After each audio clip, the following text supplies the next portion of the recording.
भाइयों, आज भी मस्जिद अक्सा का मसला कोई मसला नहीं।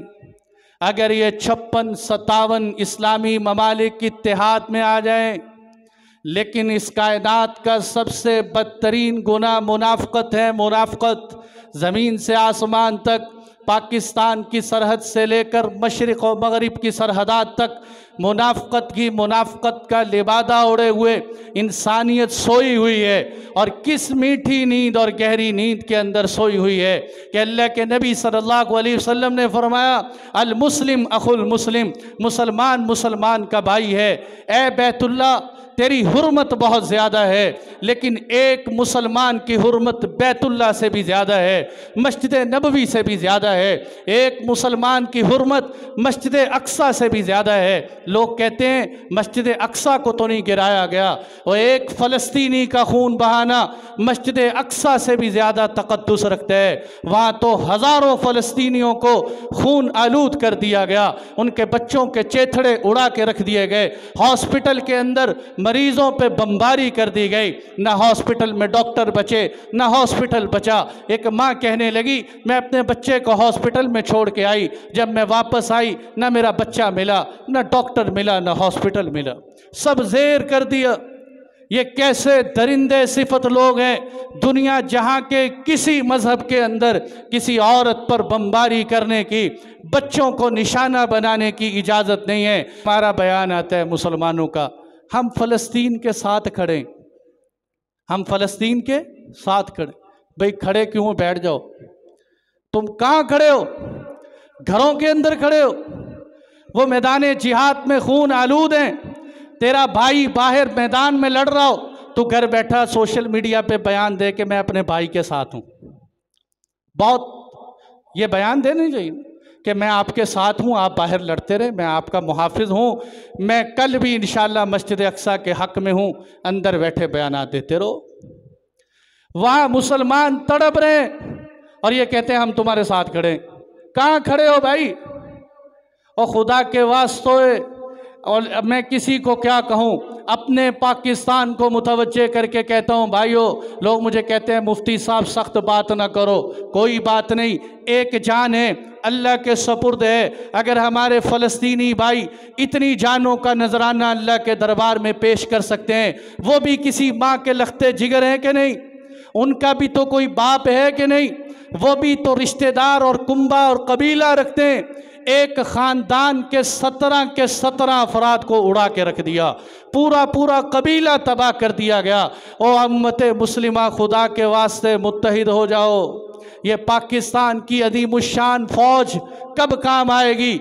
ये वो मौका है। खुदा के वास्ते हाफिज़ साहब की खिदमत में दरख्वास्त करनी चाहिए कि अल्लाह के वास्ते इनको इस्तेमाल करो, ये कहीं जंग आलूद ना हो जाए। सारी उम्मत को ये तवक्को दी हुई है कि हम एटम तकते हैं, हम ताकत रखते हैं। ये ताकत कहीं क़यामत के दिन तुम्हें अल्लाह के नबी के दरबार में पकड़ा न दे। फ़लस्तीन की एक बच्ची पुकारते हुए अफ़गानिस्तान के सफ़ीर को कह रही थी, ओ अफ़गानिस्तान वालों, हमारी मदद के लिए आओ। अगर आज तुमने हमें अकेला छोड़ दिया तो क़यामत के दिन मुहम्मदुर रसूलुल्लाह के दरबार में हम सारी उम्मत का गिरेबान पकड़ेंगे, हम गिरेबान पकड़ेंगे। यह मस्जिद अक्सा सिर्फ फ़लस्तीन की नहीं, ये तुम्हारी भी है। वो शब मेराज की जगह सिर्फ फ़लस्तीन की नहीं, तुम्हारी भी है। वो सरज़मीन अंबिया सिर्फ उनकी नहीं, तुम्हारी भी है। वो मस्जिद अक्सा यहाँ अल्लाह के नबी की सवारी बांधी गई, सिर्फ उनकी नहीं, तुम्हारी भी है। यहाँ क़यामत का मैदान कायम होगा, यहाँ से रोज़े महशर कायम होगा। वो सरज़मीन शाम है, यहाँ अल्लाह ने नबियों को उतारा। यहाँ हज़रत मरियम तशरीफ़ लाई, हज़रत ईसा अलैहिस्सलाम तशरीफ़ लाए, हज़रत ज़करिया, हज़रत यहया, हज़रत ईसा, हज़रत मूसा, हज़रत इब्राहीम अलैहिस्सलाम, बेशुमार अंबिया किराम यहाँ तशरीफ़ लाए। कुरान जिसको कहते हैं सुबहानल्लज़ी असरा, सुबहान से कुरान जिसका तज़किरा करते हैं, इलल मस्जिदिल अक्सा, कुरान उसको मस्जिद अक्सा कहते हैं। कुरान उसके इर्द गिर्द की ज़मीन को बाबरकत ज़मीन कहते हैं, लेकिन ज़ालिमों ने उसी ज़मीन को खून से लथपथ कर दिए, बेशुमार खून बहा दिए। और भाइयों, मुत्तहिद हो जाओ। नहीं मुत्तहिद होगे तो आलमे कुफर का डंडा तुम्हें मुत्तहिद कर देगा। खुद मुत्तहिद हो जाओ, खुद मुत्तहिद होकर मैदान में निकल आओ। मैं तो कभी कभी जी में सोचता हूँ कि शर्म आती है अपने आप को मुसलमान और मोमिन कहते हुए।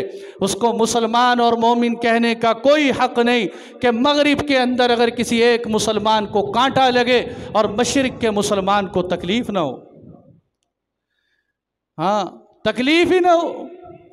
खाने उतर रहे, कौम टीवी पे बैठी मैच देख रही है जी, हम दिल में दर्द रख के मैच देख रहे हैं पाकिस्तान का।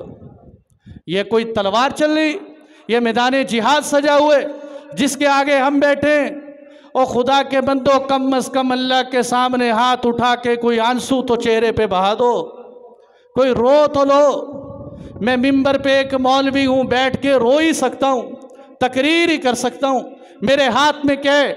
जिनके हाथ में ताकत और इख्तियार है वो उस वक़्त मुनाफ़क़त की नींद लेकर सोए हुए हैं, उनको जागने की ज़रूरत है। तो एक बच्चा आपके घर में, आपका बेटा है, आपका लखते जिगर, रात को आह कर दे, आह, पूरी फैमिली को नींद आती, दौड़ो भागो, देखो बच्चे को क्या हो गया। 700 से भी ज़्यादा बच्चे, मासूम तरीन बच्चे, दूध पीते बच्चे, किसी का बाजू उड़ गया, किसी की टांग उड़ गई, किसी के सीने के टुकड़े टुकड़े हो गए। ओ भाइयों, बहुत ज़रूरत है। पता नहीं क्यों अल्लाह की नुसरत और मदद हम पर रुकी हुई है। वजह यह है कि हम ही मुसलमान नहीं हैं। अल्लाह की रहमत का दरबार आज भी वही है। काश हम मांगने वाले होते, अल्लाह की नुसरत को मैदान में उतरवाने वाले होते।